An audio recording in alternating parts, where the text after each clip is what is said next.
Bonsoir à toutes et à tous. Bonsoir Pierre. Bonsoir Axel et bonsoir à toutes et à tous.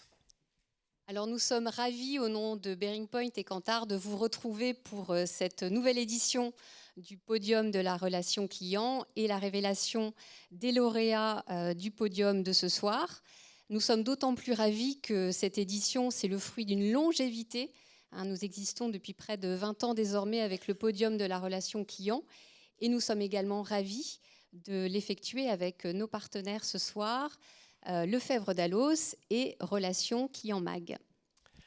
Alors en effet, le podium de la relation client, comme tu viens de le souligner, existe depuis plus de 20 ans et c'est l'étude de référence cross-sectorielle sur le sujet de la relation client. Alors effectivement, la relation client est au cœur des plans stratégiques des entreprises qui se doivent de fournir des expériences qui sont significativement différentes et porteuses de sens. Alors nous avons révélé en février dernier les lauréats, donc ce soir c'est moins le suspense que le plaisir de les accueillir sur scène et de les voir pour de vrai. Et nous avons également bénéficié il y a quelques semaines du retour d'expérience des lauréats Toyota, Nespresso et Maïf qui nous ont fait part des clés de succès de la relation client qu'ils éprouvent depuis de nombreuses années et également la façon dont ils appréhendent l'intelligence artificielle générative. Effectivement, l'IA est un sujet incontournable et il était crucial que cette nouvelle édition du podium de la relation client propose une étude approfondie de la relation entre intelligence artificielle et relation client. Alors chez Kantar, on est persuadé que l'intelligence artificielle n'est pas antinomique avec l'humain et que l'intelligence artificielle peut contribuer à nourrir la marque, notamment en proposant aux conseillers, en aidant les conseillers à se focaliser sur l'essentiel. Pour autant, il s'agit maintenant de comprendre en finesse les attentes, mais aussi les appréhensions des clients en la matière. Et justement, c'est l'objectif de cette édition 2024 du podium de la relation client. Absolument, Pierre. Et donc, c'est une conviction que nous partageons chez Kantar et Bearing Point. L'IA générative ne remplace pas l'humain lorsqu'on parle de relation client, et précisément lorsque la relation client repose sur l'empathie, sur le discernement, la prise en compte de situations complexes. Elle est d'autant plus importante d'avoir cette interaction privilégiée avec des vrais humains. D'où la notion d'IA de confiance, d'IA générative éthique, responsable, fondée sur la transparence et le respect des données privées, qui sont des éléments essentiels de la confiance et des éléments qu'appellent de leur vœu nos usagers, citoyens, clients, consommateurs. C'est pour parler de ce sujet que j'invite Lefebvre Dallos en la personne de Guillaume, spécialiste des questions d'activation de la connaissance, à nous rejoindre sur scène.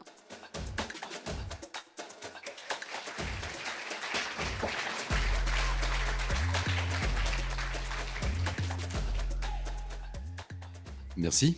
Bonjour à toutes et à tous. Je suis très fier d'être avec vous ce soir pour célébrer la relation client, pour célébrer les innovations de cette année, pour les découvrir avec vous, pour trouver aussi de l'inspiration, parce que je pense que c'est la force de cet événement.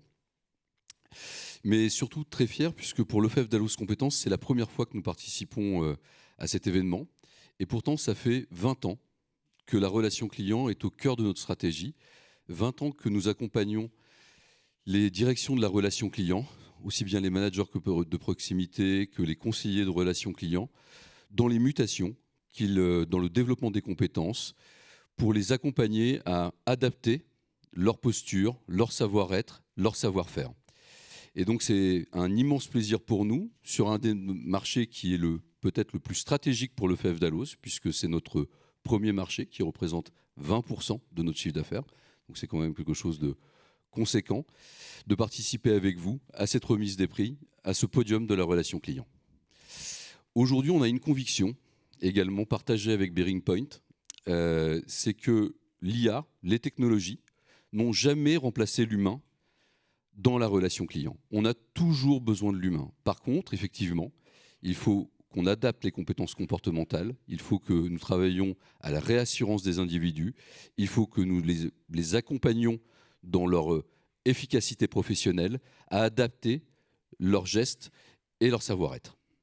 Et donc les compétences douces, c'est ce qui a fait notre succès, c'est vraiment mettre toujours l'humain au cœur et les compétences comportementales au cœur de nos programmes de formation. Et c'est pour nous l'enjeu stratégique, c'est vraiment pas forcément les compétences métiers et savoir-faire. Ça, je pense que c'est quelque chose qui est assez large et disponible sur le marché. Mais par contre, comment j'adapte mon comportement aux mutations technologiques que nous avons, c'est ça notre enjeu. Et c'est comment je travaille à la réassurance et comment je mets toujours l'humain au cœur de mon développement des compétences. Donc, je vais vous souhaiter une très belle soirée, inspirante, et laisser la place à la remise des prix. Merci beaucoup, Guillaume. Merci beaucoup. Alors, sans plus tarder, je vais demander à Muriel Montero de Bearing Point et Karine Tartour-Cantar de nous rejoindre sur scène. Elles vont partager avec vous les grands enseignements de cette étude 2024 et aussi remettre les trophées. Bonne soirée à toutes et à tous. Merci Pierre et Axel. Bonsoir à toutes et à tous. Bonsoir Karen. Nous sommes très heureuses de vous retrouver ce soir. C'est un honneur pour nous d'être ici. Bonsoir Muriel, bonsoir à toutes et à tous. Effectivement, c'est toujours un grand plaisir que d'animer cette soirée de remise des prix du podium de la relation client. Alors avant de rentrer dans la remise des prix, on va faire un petit flashback sur cette étude et quelques enseignements clés. Alors pour commencer, on rappelle que le baromètre qui est derrière le podium de la relation client, c'est un baromètre qui existe depuis plus de 20 ans, que nous réalisons, Bearing Point et Kantar ensemble. Et c'est un baromètre qui va aller interviewer plus de 4000 Français par secteur et nous investiguons 10 secteurs d'activité. Ce sont in fine 216 entreprises et administrations qui sont évaluées chaque année. Alors derrière ce baromètre, il y a également un modèle d'excellence qui a été bâti par Bearing Point et Kantar, que vous connaissez peut-être déjà, mais rappelons-le, c'est un modèle qui va reposer sur 3 piliers. Le premier pilier, c'est le pilier exécution, c'est ce qui va relever de l'excellence opérationnelle. Le second pilier, on est sur le lien, cette capacité qu'ont les marques à nourrir, entretenir la relation. Et enfin, troisième pilier, le pilier émotion, qui est cette capacité qu'on va avoir cette marque à créer une relation totalement unique qui va créer un fort ancrage entre la marque et le client. Derrière chacun de ces piliers, nous avons 5 critères. On va en prendre quelques-uns pour exemple. Derrière l'exécution, on va retrouver la cohérence multicanale, l'expérience digitale ou encore le customer effort. Derrière le lien, on retrouve des indicateurs tels que la personnalisation, la co-création. Ou encore derrière l'émotion, la reconnaissance de la fidélité. Est-ce que je me sens reconnue en tant que client fidèle par la marque? Est-ce que je perçois une autonomie des collaborateurs auxquels j'ai affaire? L'indice du podium de la relation client, il est très exigeant puisque c'est une moyenne de ces 15 critères. Alors depuis maintenant 6 ans, on a vu que cet indicateur il était un peu stable. Mais pour autant, cette stabilité cache des disparités sectorielles. Mais avec Bearing Point, nous avons souhaité mettre en valeur aussi cette année les différences générationnelles. Alors ce qu'on voit ici, c'est qu'il y a quasiment une corrélation parfaite entre les catégories d'âge et l'indice du podium de la relation client. En effet, les 18-29 ans vont donner un indice de 6,4, là où les plus âgés, les 50 ans et plus, vont donner un score de 6,7. Et si on regarde les 3 piliers que je mentionnais juste avant, les plus jeunes sont extrêmement sévères sur l'exécution. Et ce qu'on a noté, en particulier, c'est qu'ils ont une attente, aujourd'hui qui ne semble pas être totalement satisfaite, qui concerne la cohérence multicanale. L'utilisation de la cohérence multicanale ou de l'orchestration multicanale, c'est bien évidemment le programme à l'œuvre dans toutes vos entreprises aujourd'hui et depuis plusieurs années. Il faut pouvoir gérer, c'est un véritable défi, une multitude de canaux, les usages des jeunes, l'instantanéité, tout ça à budget contraint, avec souvent en entreprise un manque, une faiblesse dans la transversalité. C'est un réel sujet. On s'est posé la question, est-ce que l'intelligence artificielle, et notamment générative, peut apporter sa pierre à l'édifice dans ce domaine? C'est la question qu'on a posée cette année. On voit que 56% des Français, donc un petit peu plus d'1 sur 2, c'est pas tranché, mais c'est quand même positif, attendent que les entreprises utilisent l'intelligence artificielle pour améliorer la relation client.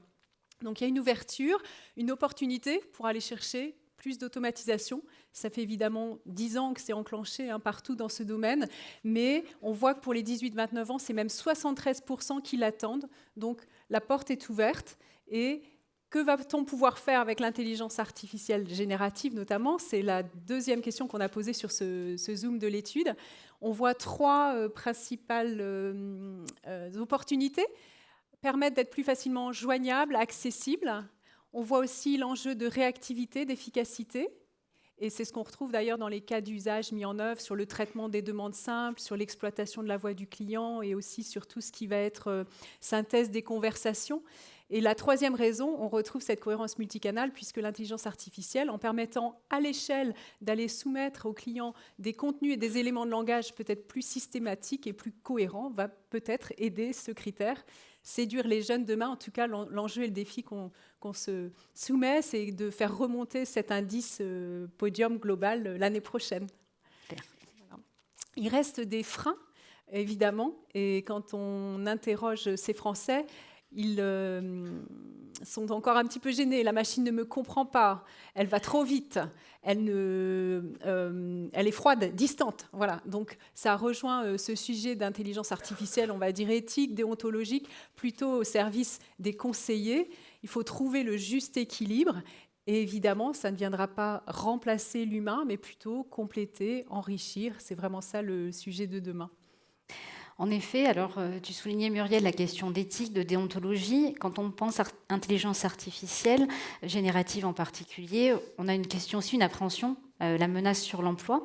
Alors on a posé cette question dans le baromètre du podium auprès des clients, mais on a également posé cette question dans le baromètre miroir que nous réalisons auprès de collaborateurs. Ce sont 1000 collaborateurs d'entreprises et d'administrations de plus de 500 salariés que nous interviewons en miroir. Alors ce qu'il est intéressant de noter, c'est que sur le volet client, ils sont 60% des clients à avoir des craintes et voir une menace vis-à-vis de l'emploi par rapport à l'intelligence artificielle. Ils ne sont que 44% parmi les collaborateurs. On voit même une part significative de collaborateurs qui voient même une opportunité.